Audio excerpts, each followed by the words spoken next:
গন্তব্য যখন আখেরাত। এক গ্রামে বাস করত ৩ ভাই।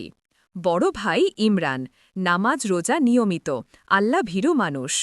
মাঝের ভাই সালমান, ব্যবসায়ী, তবে দুনিয়ার কাজে ব্যস্ত থেকে আখেরাতকে প্রায় ভুলে যেত। ছোট ভাই আমজাদ, মিশুক, কিন্তু অবহেলাকারী, নামাজ রোজা করত না, আখেরাতের হিসাবকে কল্পকাহিনী মনে করত। তাদের পিতা ছিলেন একজন বুড়ো আলেম, যিনি সবসময় বলতেন, দুনিয়া সাময়িক, আসল গন্তব্য আখেরাত। এক রাতে ৩ ভাই একই ধরনের স্বপ্ন দেখল। তারা দেখল কবরের দরজা খুলে যাচ্ছে, ভেতরে আলো আর অন্ধকারের ভিন্ন ভিন্ন পথ। ভয় আর কৌতূহলে তারা পিতার কাছে ছুটে গেল। পিতা শান্তভাবে বললেন, আল্লাহ তোমাদের সতর্ক করেছেন, এখনও সময় আছে, তোমরা সিদ্ধান্ত নাও কোন পথে চলবে। একদিন গ্রামে ভয়াবহ মহামারী ছড়িয়ে পড়ল, অনেক মানুষ মারা গেল। ৩ ভাই তখন বুঝল মৃত্যু কত কাছেই। ইমরান বেশি বেশি ইবাদতে মন দিল, অসহায়দের সাহায্য করল।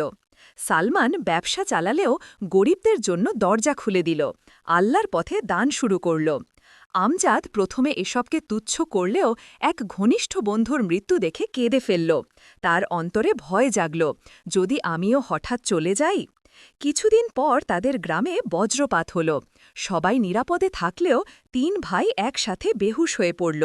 তখন তারা এক অদ্ভুত দৃশ্য দেখল। ৩টি পথ খুলে গেল। এক পথ আলোয় ভরা, ফেরেশতারা বলছে, চলো তোমার রবের পাছে, তিনি তোমার জন্য জান্নাত সাজিয়ে রেখেছেন। এক পথ আধো আলো আধো অন্ধকার, ফেরেশতারা বলছে, তুমি দুনিয়া ও আখেরাতের মাঝে দোদুল্যবান ছিলে, তবে আল্লাহর রহমতে হয়তো ক্ষমা পাবে। এক পথ অন্ধকার, শিকল ও আগুনের ঝলক, ফেরেশতারা কঠিন স্বরে বলছে, তুমি দুনিয়াকে ভালোবেসেছ, আখেরাতকে অবহেলা করেছ। হঠাৎ ৩ ভাই একসাথে জেগে উঠল। তারা বুঝল এটা ছিল আল্লাহর পক্ষ থেকে একটি সতর্ক বার্তা, যেন তারা পথ ঠিক করে নেয়। এরপর ইমরান তার ঈমান আরও মজবুত করল। সালমান পুরোপুরি দুনিয়ার লোভ ছেড়ে ইবাদাত আর সৎকর্মে মন দিল। আমজাদ কেঁদে তওবা করল আর নামাজ, কোরআন ও সৎ কাজে নিজেকে পরিবর্তন করল। এই গল্প থেকে আমরা শিখি, মৃত্যু যে কোনো সময় চলে আসতে পারে। আখেরাতের হিসাব বাস্তব, এটা অস্বীকারের সুযোগ নেই। শেষ মুহূর্তের আগে তওবা করা জরুরি, তবে কে জানে মৃত্যুর সময় কবে।